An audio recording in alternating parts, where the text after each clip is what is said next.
전화를 했었으면 저희 어머니가 상태가 되게 안 좋은 걸 제가 눈치를 챘었을 거 아니에요. 동생이 됐든 제가 됐든 전화를 해서 목소리를 들으면 알잖아. 그러질 않았던 거예요. 서로 바쁘다는 핑계로. 그리고 저희 어머니가 그런 식으로 음식을 진짜 최악의 상태로 드시고 계신지를 몰랐어. 애당초 저랑 제 동생이랑 엄마가 집에 찾아오지 말라 그랬었거든. 대충 뭐 왜 그런지는 알았어도 저희도 가기 싫죠. 가면 쓰레기 더미에서 이렇게 있는데 뭐 가고 싶겠어요. 근데 그랬어도 한 번쯤은 동생하고 저하고 이렇게 어머니 거기를 찾아갔었으면은 아무래도 어머니 상태를 좀 더 빨리 인식을 하고 그에 걸맞는 뭔가 행동을 우리가 취할 수 있었을, 그러니까 결과론적인 이야기지만 그렇지 않았을까라는 아쉬움이 너무 많이 생기는 거죠. 이래저래 답답하고, 저 같은 경우에 이제 제가 이제 보험회사에 들어왔잖아.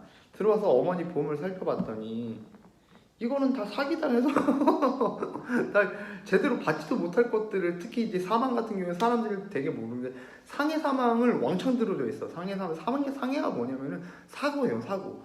예를 들어 내가 차에 치여가지고 죽을 확률, 차에 치여서 죽거나 번개 맞아 죽거나 아니면 뭐 지하철 타다가 사고가 나서 죽거나 뭐 그런 식으로. 그러니까 그거를 이제 생명보험에서는 재해라고 하는데, 그런 사망보험금은 잔뜩인 거예요. 저희 어머니는 그거를 사망보험금이라고 이렇게 굳게 믿고 거기다 하신 거지. 제가 와서 내가 이제 여기 일하기 시작했으니까 계산을 때려보니까는 로또 당첨 사기 그거 당한 비용하고 어머니가 그간 이렇게 보험 내셨던 이력들을 정리를 해서 만약에 제대로 된 종신보험을 하나 챙겨놨었으면은, 야 이건 뭐 최소 어머니 돌아가셨을 때 보험금이 최소 1억 5천에서 2억은 됐었을 건데, 그럼 내 동생이랑 나랑 작년에 진짜 막 대출까지 받아가면서 그 사후 처리를 했는데 그 고생을 하지 않았어도 되지 않았을까 싶은 게, 너무 우리가 정보가 너무 부족해서 벌어지는 이런 사건들에 대해서 너무 한탄스러워지는 거죠. 이건, 그리고 생각보다 사후 처리가 비용이 만만치가 않아요. 어머니가 돌아가셨을 때 어머니 십정리도 그렇지, 어머니가 버려놓은 일들이, 저희 어머니가 막 다른데 막 땅이랑 막 뭐 사놨었는데 사실 그거가 다 의미가 없었던 게, 사실 실질적으로 우리가 현찰로 바꿀 수 있는 그런 게 전혀 없었어. 그래서 그런 거 처리 비용들, 어머니 그 사망 신고하고 뭐 하고, 그리고 이제 장례식 비용이 대략 저희도 한 1,000만 원 정도 들었었고, 저희 어머니 한 8개월 동안 병원 생활 하시면서 병원비랑 이제 기타 비용 지불만 해도 한 1,500 정도 들었었고, 이거는 냉정하게 정말 이제 우리에겐 현실로 너무 힘들었던 부분들인 거죠. 그래서 단순히 그 효도의 문제를 떠나서 우리가 닥칠 미래를 이렇게 예방하는 데 있어서 무조건 그게 필요한 거야. 부모님께 자주 연락을 드려야 효도의 문제를 떠나서 그 뒤에 벌어질 일들에 대해서 우리들이 대비를 할 수가 있어. 어머니 상태를, 아버지나 어머니 상태를 보고 우리가 대비를 할 수 있는데, 우리가 연락을 하지 않은, 부모님께 연락을 하지 않으면은 그거에 대해서 우리가 어떻게 할 거라는 거예요. 부모님께 기본적으로 연락을 해야 되는 건 당연히 자식이라면 당연히 해야 되는 건데, 그거 하기 싫으신 분들도 해야 돼요. 본인들이 나중에 피해를 보스란히 떠안아. 효도는 당연히 기본이지만 그거를 떠나서 부모님을 위하는 일이 결국엔 자신을 위하는 일이라는 걸 나중에 알게 돼요. 그걸 겪어보고 나서 알게 돼요.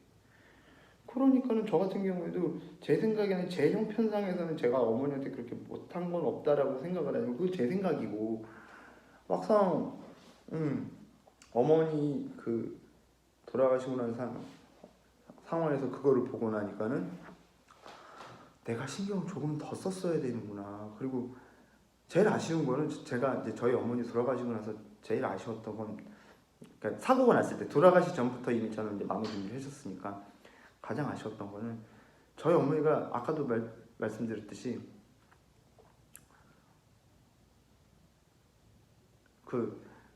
세상 것들을 전혀 좋은 것들이 너무 많고 맛있는 것도 너무 많은데 그런 것들 전혀 누리지 못해.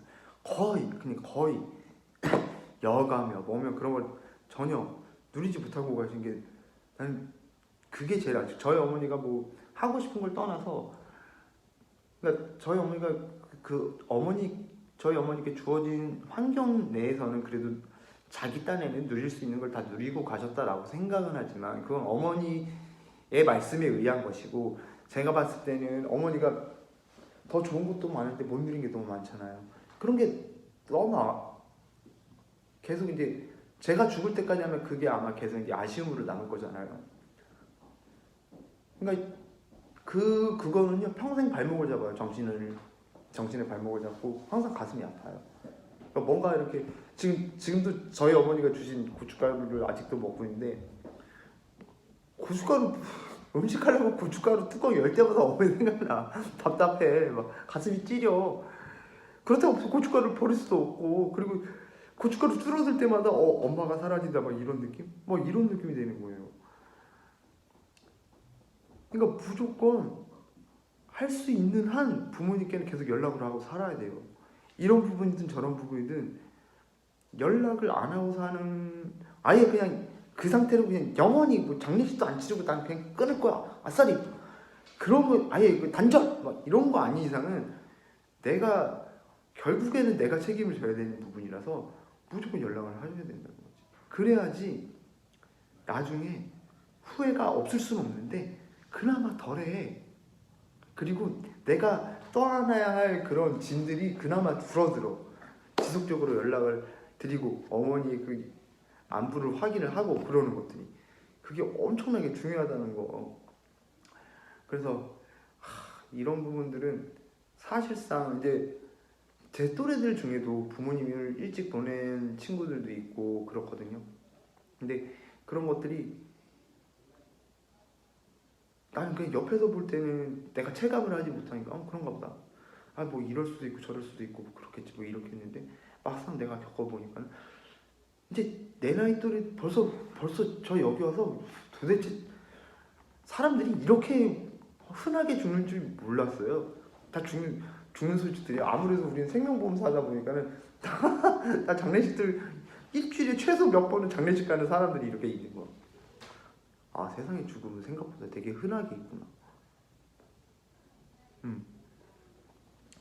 그래서 그런 부분들을 사람들이 잘 모르거든요. 자기가 겪어보기 전까지. 그리고 보통은 어머니가 건강하실 때 자기한테 그런 일이 안 올 거라고 생각이 들어. 감각적으로 겪어본 적 없으니까. 근데 그런 부분들을 그래서 모르시는 분들이 많을 것 같아서 또 특히나 이제 제 나이 또래 같은 경우에는 막 겪을 때가 이제 막 다가와. 원하진 않지만 그런 것들을 미리 대비해 두고 있지 않으면 나중에 정말 그 사건으로 갑자기 파급 효과로 자기가 할 것도 못하고 그러는 경우도 왕왕 있기 때문에 그런 부분들을 좀 이 영상을 보시는 분들은 좀 챙겼으면 좋겠다 그런 생각이 들어서 좀 오늘 특별히 얘기를 하게 됐어요. 근데 이런 얘기 오늘 말씀드렸던 것 중에서도 사실 좀 디테일하게 그런 것들을 좀 얘기해야 되는 부분들도 있는데 그거 나중에 기회 되면 필요하시면 댓글을 남겨주세요. 내가 거기에 상세하게 아주 제대로 다 남겨드릴게요. 그리고 그거 있어. 저희 어머니 쓰러지시고 나서 정신병원에 계셨다가 나중에 이제 요양병원으로 가셔가지고 몸이 이제 힘이 있으실 때는 커버가 돼서 마음병원으로 모셨다가 그 다음에 요양병원으로 바꿨는데 여기저기로 갔거나 한 3번 옮겼나 봐. 여튼 저희 어머니가 딱 그렇게 됐을 때 제가 아무것도 몰라가지고 저희 어머니 상태였으면은 산정특례라고 들어보셨어요? 산정특례로 그 치료비에 어머니가 되게 심각한 상태다고 이렇게 인정이 되면은 저희가 치료비에 5%에서 10%만 지불하고 나머지는 이제 국가에서 부담을 해주는 제도가 있어요. 저는 그런 제도가 있는지 당연히 아무것도 몰랐죠. 그때 당시에는 뭐 내가 여기 회사에 입사해가지고 뭐 그런 정보에 대해서 접했을 때도 아니고 아무것도 생으로 몰랐을 때 통으로 그냥 대신에 이제 저희 어머니 기초생활수급 대상자셔가지고는 좀 그런 부분에서 살짝 이제 정부의 지원을 받기는 했지만 산정특례 제도를 받았으면 좀 더 지원을 받았겠죠. 그런 것들을 너무 몰랐던 것도 좀 아쉽고, 꼭 사람이라는 게 지나고 나서 알아요. 그래서 그런 것들은 좀 선천특례제도 같은 경우에는 정말 이건 되게 일반인들은 보통 거의들 모르고 계시는 게 되게 꿀팁이라서 나중에 기회 될 때 좀 자세하게 설명을 드려보는 시간을 가져보도록 할게요. 또 사실상 요즘에 이렇게 영상을 새로 시작하면서 크게 영상을 찍기 위해서 이렇게 준비를 안 하고 거진 그냥 생각난 대로 얘기를 하고, 오늘 보니까는 내가 준비를 안 해도 너무 안 했네 하고 해야 될 말들도 되게 많은 것 같은데, 막상 이게 장을 마련을 했더니 사실상 제 준비 비용으로 별 그게 없는 것 같아요. 근데 여튼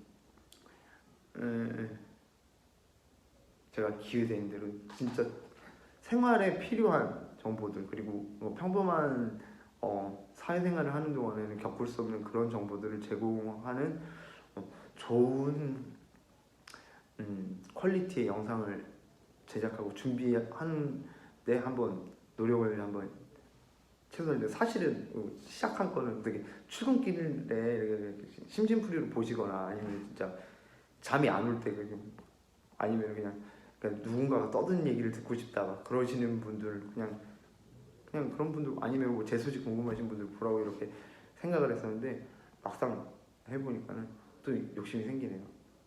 그냥 시시콜콜한 이야기도 사실 제 건, 그리고 제가 처음에 영상에서 시작할 때도, 전에 할 때는 이게 무슨 재미가 있고 감동이 있고 뭐가 있는 내용이 나오겠어요. 사실상 거진 그냥 그런 내용들인데, 그럼에도 준비를 해야 될 것 같아요. 아무튼 뭔가 내용들이 되게 의미심장하면서도 한 20%좀 부족한 내용으로 좀 오늘 영상을 찍어서 좀 살짝 죄송한 마음이 들고, 다음에 조금 더 이제 구체적으로 준비를 해서 좀 어떻게 한번 영상을 찍는 걸로 한번 해보겠습니다.